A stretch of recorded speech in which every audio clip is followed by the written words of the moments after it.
How are we all doing this morning? Excellent, that's good. I work with Retail One here in Atlanta, and we are a retail design firm. We do strategy, design, and implementation for large retailers with multiple locations, hence all the little dots on the screen. As we go through what we do a lot of work on customer experience and how the experience drives the design of what we do. And we use a lot of standard tools, customer pathways, we look at dwell times, we look at a lot of analysis.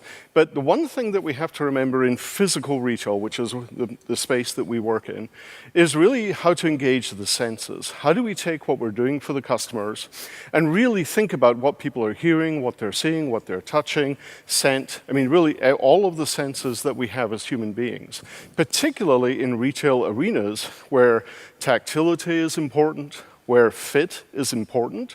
For example, myself, I'm a little bit on the Winnie the Pooh shape, so the chances of me ever shopping online is pretty slim. I've got to go into a store and try it on. Also for personal products, we've been working with a retailer for a couple of years now who's an eye care retailer. And that's an unusual area of retail where people are physically touching your face. That's about as intimate as you can get. So again, thinking about how do we leverage those elements of the customer experience for something which is uniquely a physical experience rather than an online experience.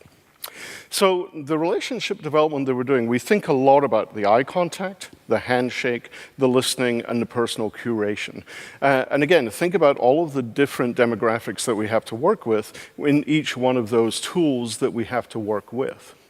And if we leverage those right, when we leverage those right, we get a lot of tactical benefits. You get much more impulse purchase, you get a lot more cross, and a lot more upsell. And this is why you're seeing a lot of online retailers are now coming into the physical market as well.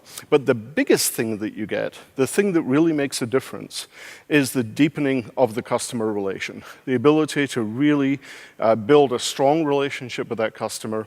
And when you do that correctly, you get an incredible benefit of intensifying and leveraging those experiences.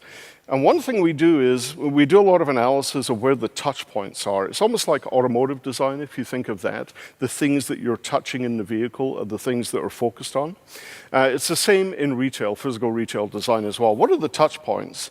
And how do we leverage those touch points to make the experience much better? And when we do that, it's something we spend a lot of time with all of our clients on. When we do that, you get much more loyalty from the customer. They're going to come back to you far often. They're going to tell people about it. They're going to tell stories. They're going to advocate for you as a brand. That's going to create desire. People are going to go, wow, I got to go check that place out. That's fantastic. I didn't know they did that. And that obviously drives demand. People coming into the store or shopping online. So that's the general kind of theory of physical retail and really a lot of the advantages that exist with physical over online. But if we want to look at a specific example, what does this mean in reality? How does this kind of make a difference? So the example I'm going to show you is a good, simple, practical example. And if you think about retail where consultation happens, so if you think you're buying a car, you're going to sit down with the guy or the gal to talk about buying the car, what the deal is, that type of thing. If you think about getting your taxes done, you're sitting down, that's a retail environment in many ways. And if you think about, again, eyewear, I'm going to show an example for eyewear.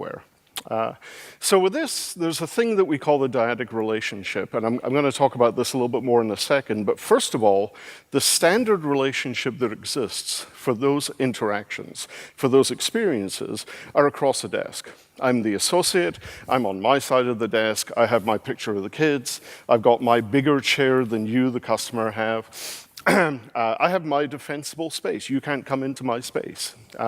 On the other side of the desk, this might be the desk here as an example, pretty much there's always a monitor. I, as the associate, I can see the monitor. You can't see the monitor. So you're not quite sure what's happening on that monitor. There's a lack of trust being built rather than trust being built. It's kind of a negative experience. And the actual desk itself acts as a barrier. There was a famous architect, Mies Van Der Rohe. He was part of the modern movement, really changed the world of architecture about 100 years ago. He had a quote that form follows function. But we also know that function follows form. How you design something can change what actually happens, what physically happens.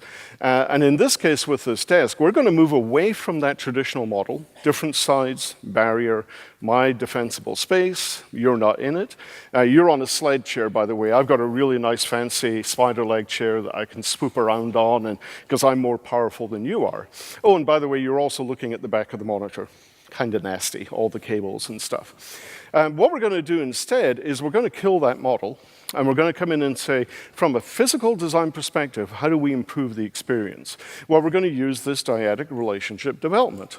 This was actually a study that was done by USC quite a while back, and it was about loyalty and trust building. And they found that by having a side-by-side relationship with a customer, dyadic is just a fancy word for standing at the bar with a buddy, having a beer or a glass of wine. Side-by-side relationship development has a physical impact as well as an emotional impact on the customer experience. So in this case, we're all on the same side. We're all working together. We can all see the monitor. I know that you're not typing in there, this guy's a sucker, we can get an extra 50 bucks a month out of him for this car. It's much more honest. It's much more straightforward. And the associate and the customers can relate to each other much more effectively by doing it this way. In this case, for this particular client, we actually did them back to back. We added a little bit more privacy than you would get with a traditional desk setup in an eye care place. And when it came together, you'll notice, for example, the monitor is fixed to the central privacy screen. Because again, if you don't do that, the associate, through time, that monitor will slowly work its way around to where the associate can see it and you can't. And you as the customer, you're again sitting there looking at the back of the monitor. So sometimes you have to be a little bit brutal in what you're doing to make sure that relationship stays the way it should be. We also find with this type of thing, there's normally, as you guys will hit this every day, there's normally a little bit of resistance when you introduce new ideas. You mean, I haven't got my fancy chair, I'm not on my side of the desk. Associates don't like that. But what we find when we use the dyadic relationship is within a couple of weeks of the associates using it, they love it. They see the trust that's built. They begin to see the loyalty that comes from doing that. Here's a physical photograph of the desk you were just seeing images of, and here are the customers and associates interacting. In this case, when somebody tries on a new pair of frames, you look fabulous, let me take a picture, post it to social media, and we're interacting all of the channels together at that point. What we also did with this client, remember I mentioned leveraging every touch point.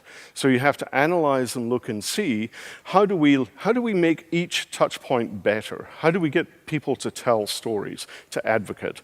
So we developed a style bar for this client, somewhere where I'm going to talk to you about the shape of your face and what you do at the weekend, enables the client to data mine deeper with the client.